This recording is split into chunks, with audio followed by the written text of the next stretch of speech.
Episode 222.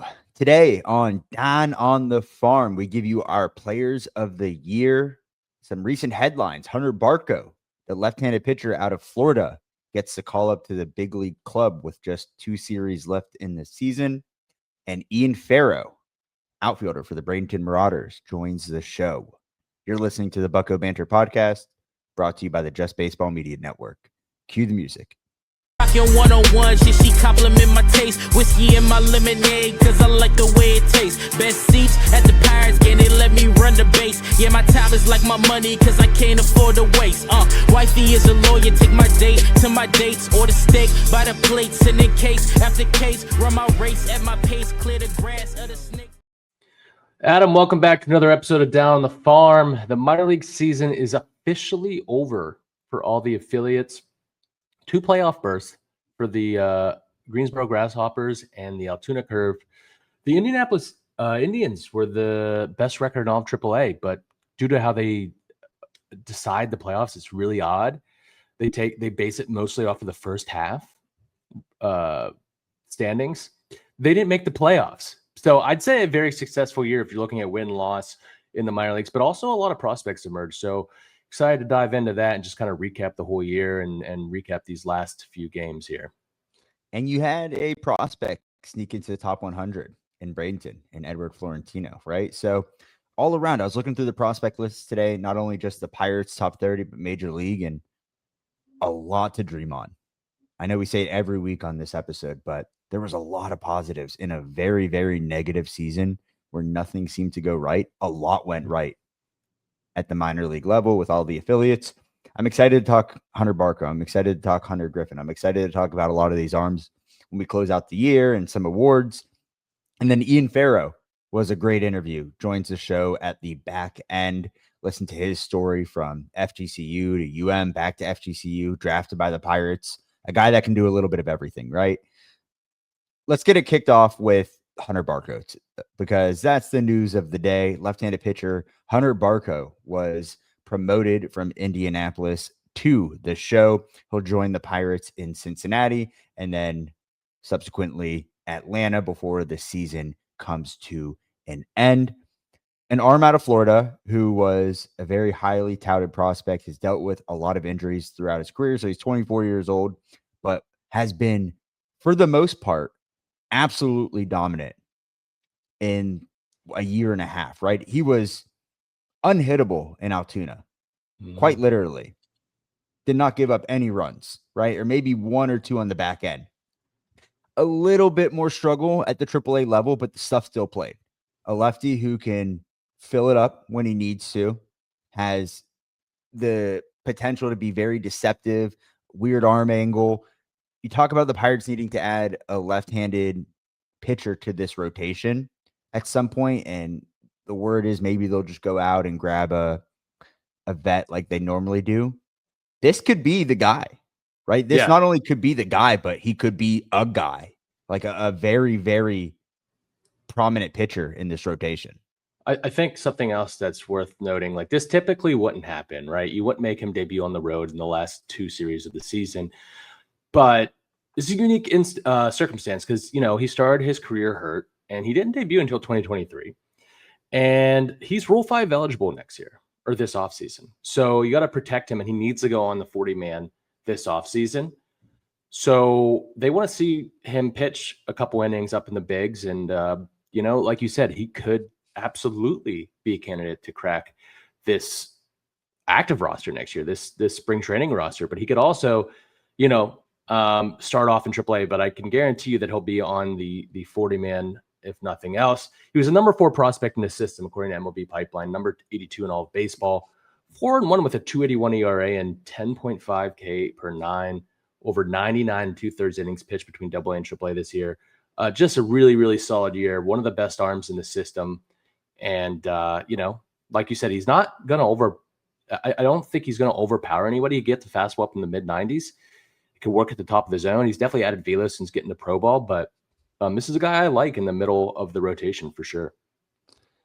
Paul Skeens, Bubba Chandler, Jared Jones, Mike Burrows, Braxton Ashcraft, Mitch Keller, Johan Oviedo, Hunter Barco.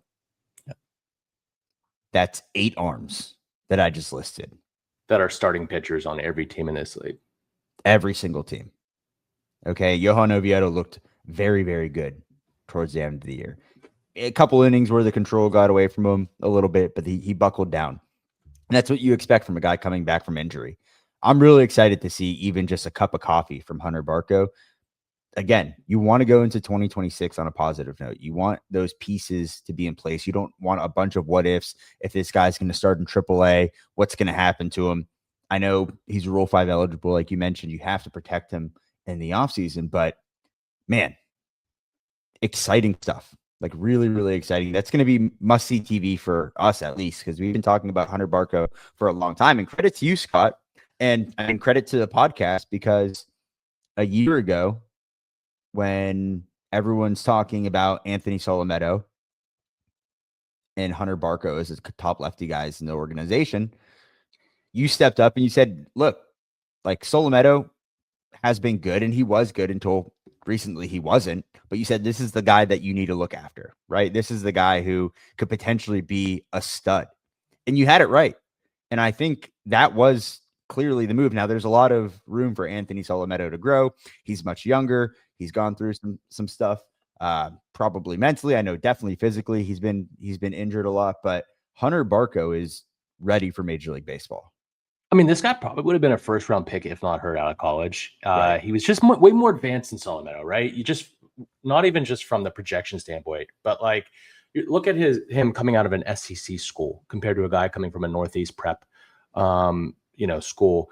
This is a guy that is way more advanced and has faced tougher competition already, and has shown to be successful facing that tough competition. So, yeah, man, I'm really excited. Solometo's barely pitched in the past 2 years too, which is, it's a bummer, obviously, but Hunter Barco is definitely a guy that I can see pitching near the top of a rotation compared to an Anthony Solometo.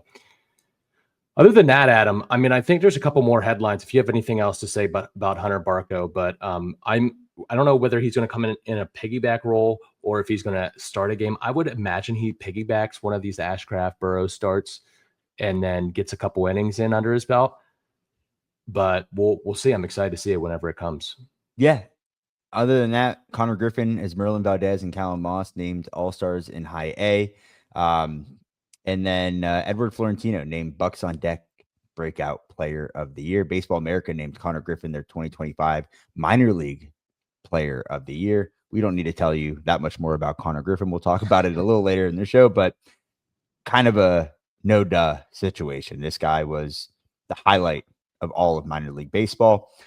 Before we get into the games, we were at the field a lot this week, Scott, and we placed some bets. Some of them hit and some of them didn't, but the ones that did, we used rhythm. Mm-hmm. And we hit big, didn't we? We did. Beers were on Scott this weekend for all the money that he made on all of those parlays, and they wouldn't have been successful without rhythm, because he didn't need all the fancy spreadsheets. He just needed an app that was going to show him his quickest return on investment. They had the power trends. They even highlight it for you, so you don't have to do that much work with a little lightning bolt. You go to Rhythm, you type in what you're looking for. They'll give you the best return on investment. You can get that for Major League Baseball throughout the playoffs. NFL is here. Basketball is coming up. Use Rhythm for all of your sports gambling needs. It's not a gambling app. It just gives you the best return on your investment, so then you can go make your own decisions.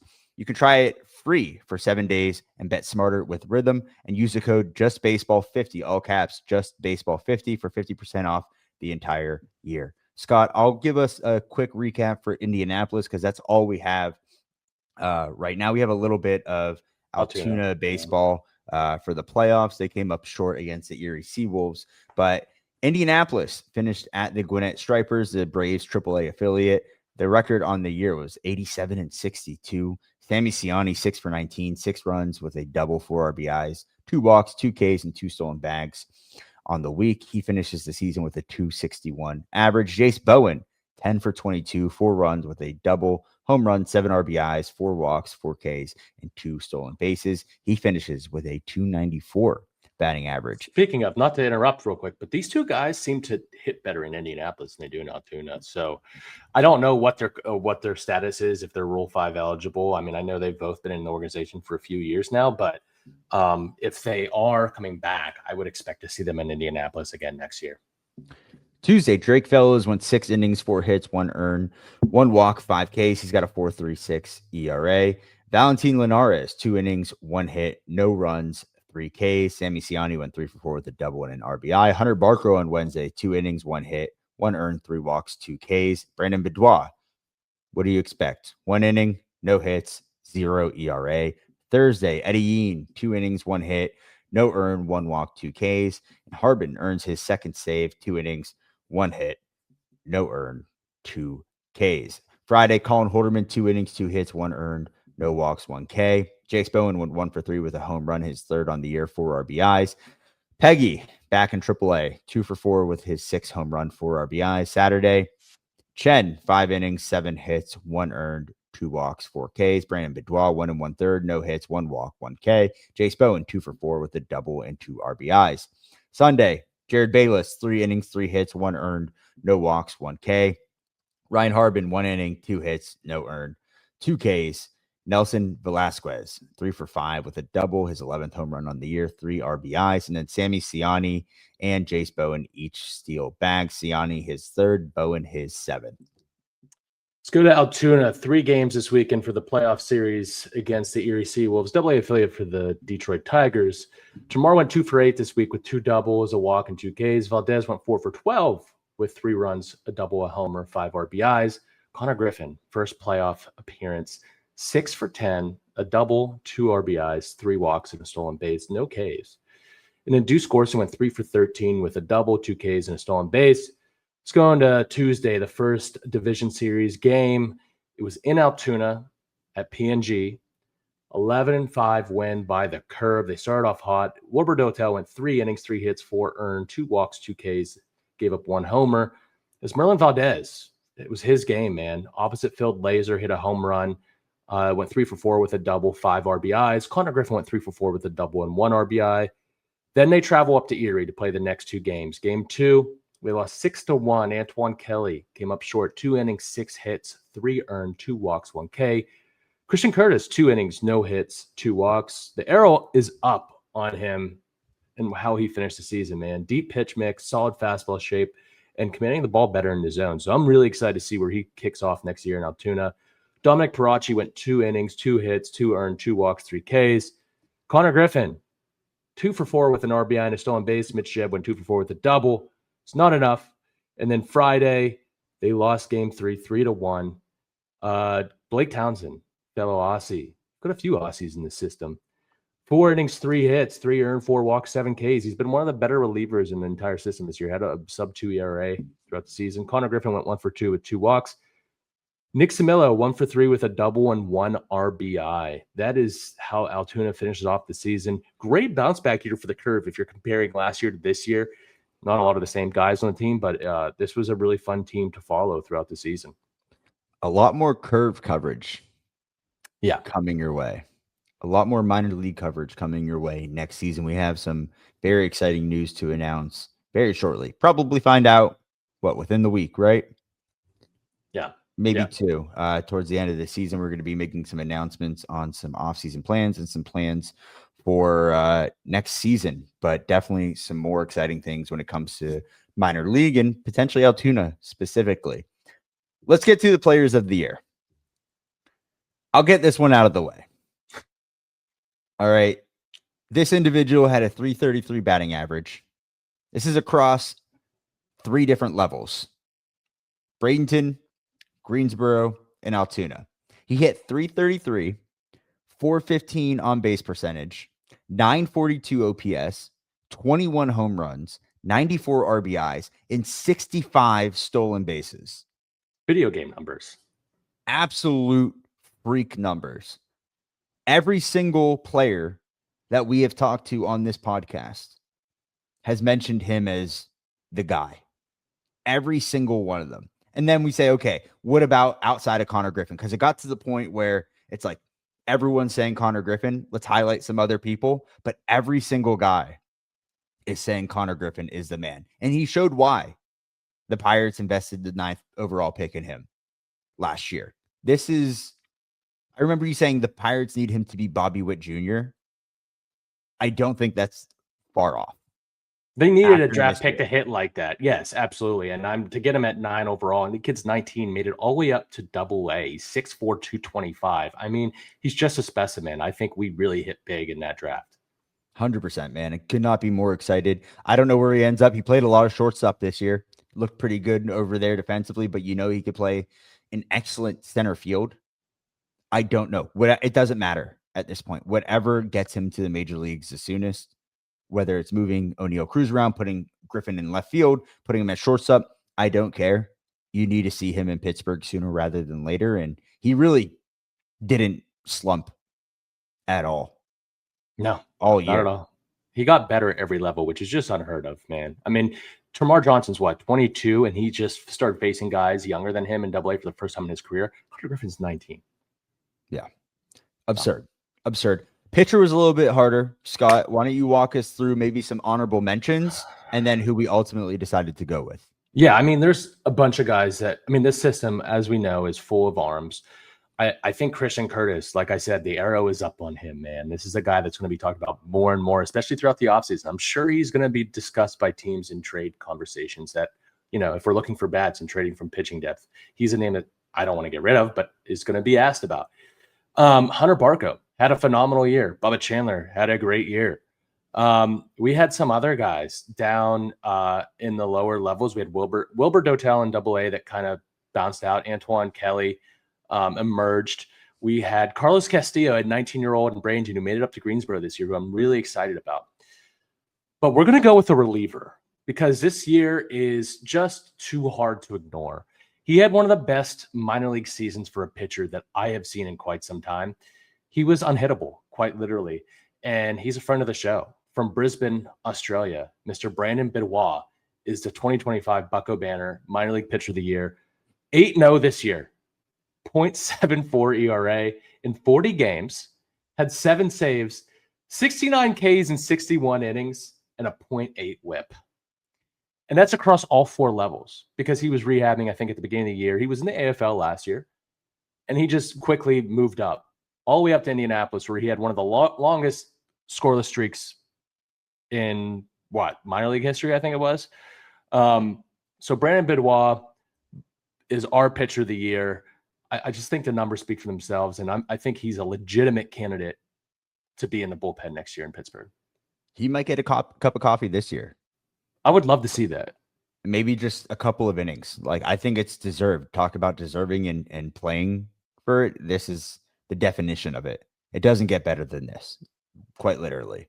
You just can't. The personality too. Like, I think he's just going to fit. Like, he's going to be the prototypical major league reliever that's got a little bit of crazy to him, but he goes out there and he just shoves it down your throat. And this is a guy that I'm really, really excited about. And I hope he does get a cup of coffee here in the last 2 series. We'll have to have him back on the show because just an all-around fantastic year. Scott, let's take a break right here, and then we'll be back with current Bradenton Marauder outfielder, Ian Farrow.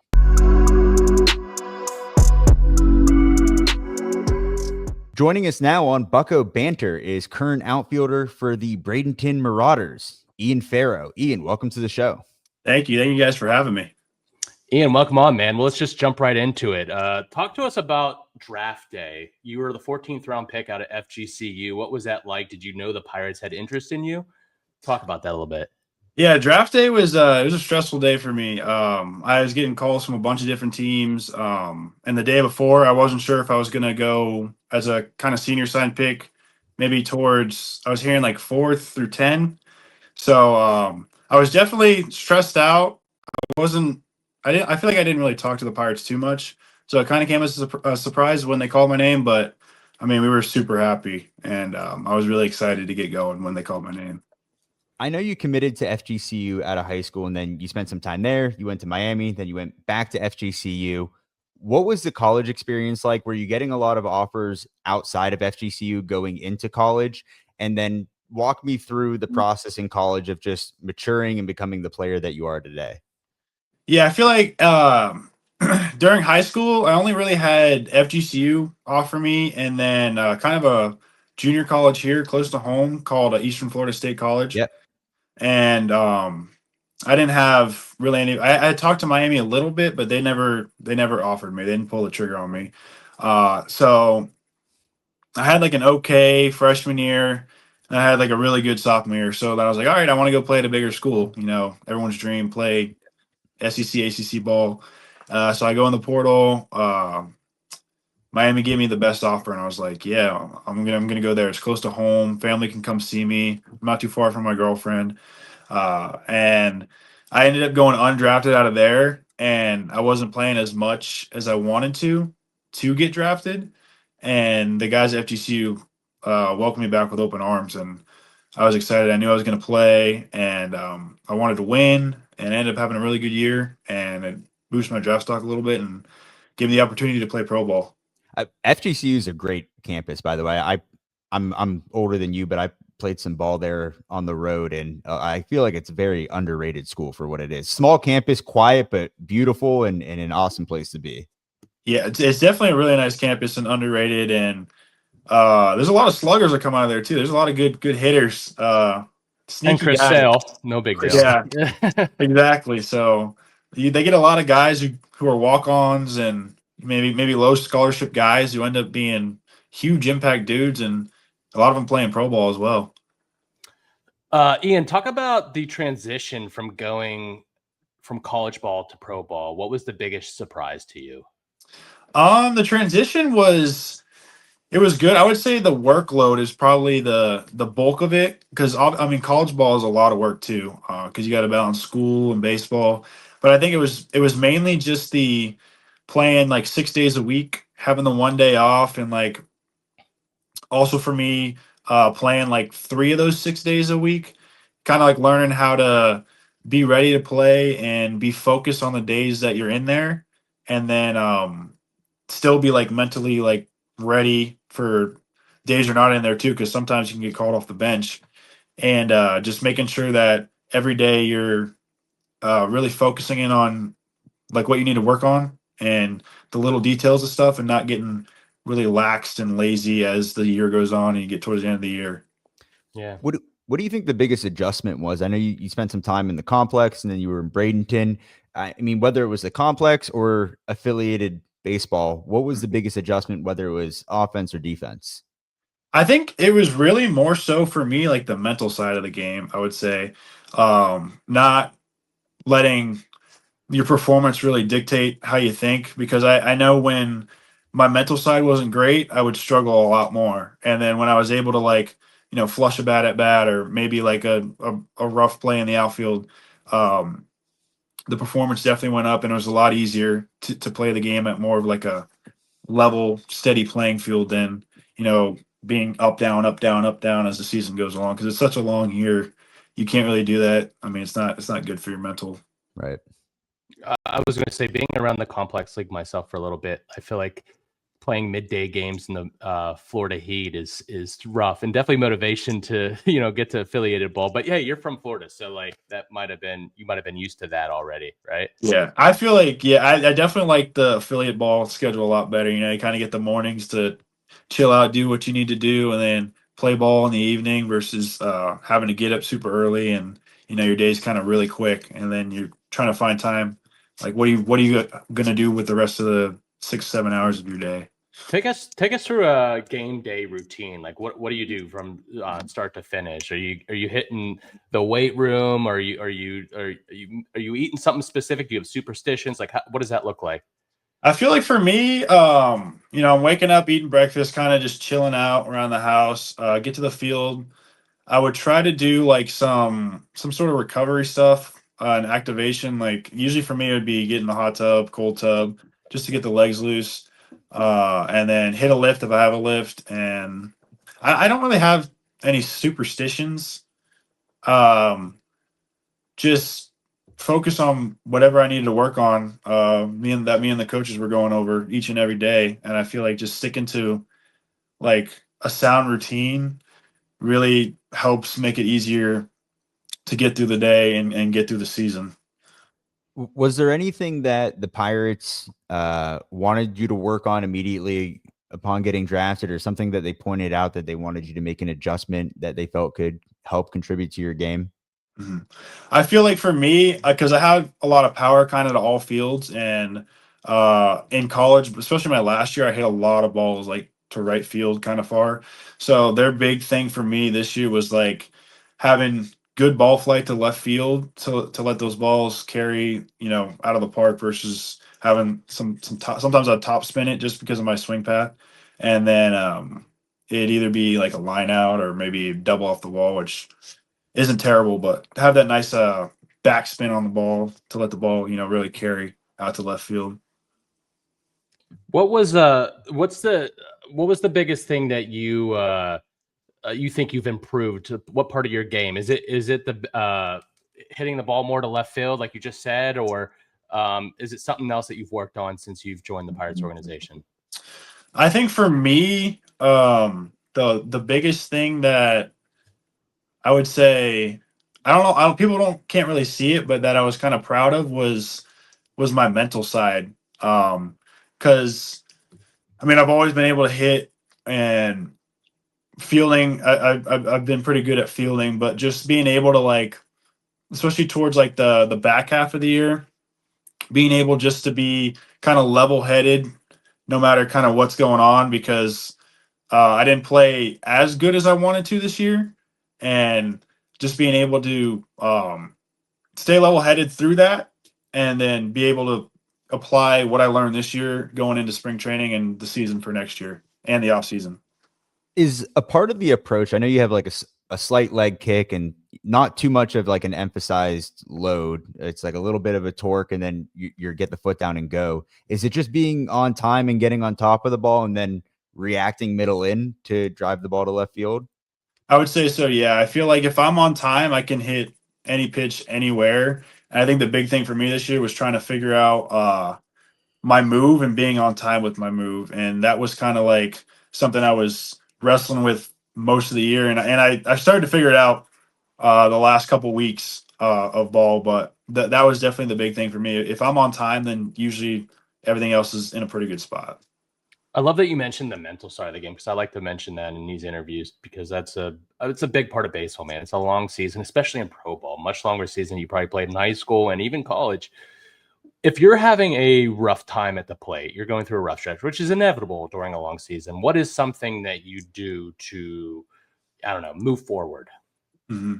For me, I would say, for me, baseball is more of a platform to glorify Jesus for me. So I think just when I'm rooted in my word, in the Bible, seeking the Lord every day, it helps keep me level headed to know that, my performance on the field it's going to be up and down. As baseball, you fail 70% of the time, but that doesn't dictate like the person I am.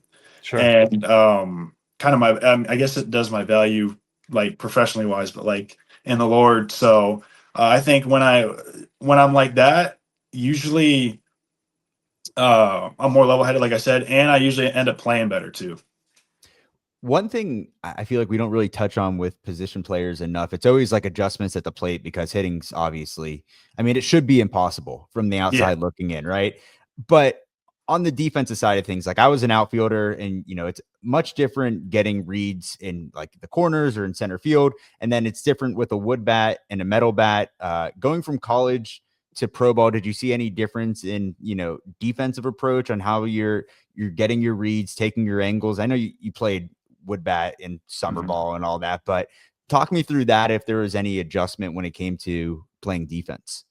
For sure. I think the biggest adjustment would be like the sound of the ball off the bat. Yeah. Because with the metal, usually you can tell, like, oh, it doesn't sound as good, so I'm coming in, versus, oh, that sounds like it was hit pretty good. Let me get going back. Where as with wood, it was a little bit of an adjustment because the sound was kind of similar for me. And on top of that, there's a lot more guys who like have juice. Even guys that you don't think have juice have Yeah. juice. So just the ball flight is just, I feel like the ball carries a lot more just in pro ball in general too. I'm sure you're happy to have Tony Blanco Jr. on your team, because that's some serious juice right there. Yeah, he's an awesome dude, and he's a special player. I'm excited to see him get to the big leagues, and I know he's going to win a home run derby one day. I'm excited to see that. For sure, for sure. Ian, what type of player are Pirates fans getting with you? For people that might not know who you are, let's tell them what type of player they're getting with you. I feel like with me, I'm a guy who can kind of do a little bit of everything, but not like amazingly. I feel like I'm a guy with power. I'm a guy I can hit. Like I have the hit tool as well, and then I can play defense pretty well as well. So I think you're getting a little bit of everything with me. The one side I would like to work on would be speed. I think my speed can get better, but I would say like a little bit of everything from defense to hitting as well. Same, man. I'm in an adult softball league. My speed is not there. Running with a piano on his back. It's terrible. That's how I felt sometimes running down the line. Yeah. Too. Ian, one question that we ask to all the guys that come on the show, we've talked to a ton of minor league guys in the Pirate system this year, is who's one guy that you've played with in professional ball in the organization that just has that wow factor that you're like, man, that's a professional baseball player? Yeah, that's easily Connor Griffin. I mean, I'm sure you guys have heard that a lot, but like, yeah.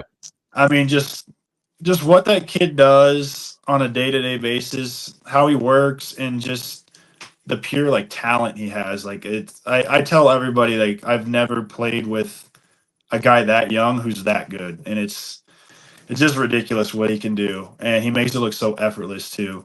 Even though you don't see, but he works really, really hard. But just everything he does is just so effortless and so easy, and he's gonna be a fun guy to watch in the big leagues too. Absolutely. Well, Ian, thanks for joining us, man. We were really excited to see you get the call up to the affiliate ball this year, and excited to continue to watch your development throughout the next few years. Thank you guys very much. Thanks for having me again. Best seats at the Pirates game, they let me run the base. Yeah, my time is like my money, cause I can't afford to waste. Wifey is a lawyer, take my date to my dates, or the steak by the plates. And